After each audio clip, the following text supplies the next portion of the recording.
This is Carrie Walker with Elsevier Global Medical News, reporting from the annual San Antonio Breast Cancer Symposium. Joining me is Dr. James Ingle of the Mayo Clinic, who presented the results of two meta-analyses showing lower risk of recurrence of breast cancer with aromatase inhibitors compared with tamoxifen. Can you tell us why the size of these two meta-analyses is important and useful in determining trends for these patients?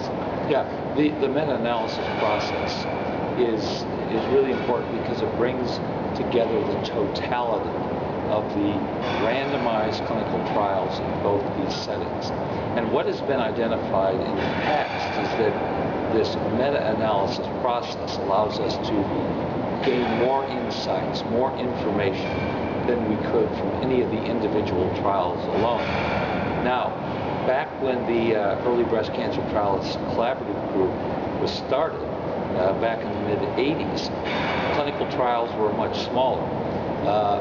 Today, clinical trials are generally much larger. And the question is the overview process, the meta-analysis process, still relevant in this day and age? Well, we think it is relevant because there are many questions that many think can be addressed better by pooling the totality of the experience rather than just looking at individual trials. The key thing here is that globally, the investigators involved with these trials have really come together to support the process. And we hope in the future that we're going to be able to address additional questions. Again, that could be much better evaluated looking at the totality rather than individual studies. One example is overall survival. We need longer follow-up for that, but you're going to be able to get a better idea of an accurate estimate of the differences by bringing all the data together. And on the subject of longer follow-up, we're going to gain more information by following these patients longer because presumably we may see some better survival effects from tamoxifen come into play? Well, with respect to longer follow-up,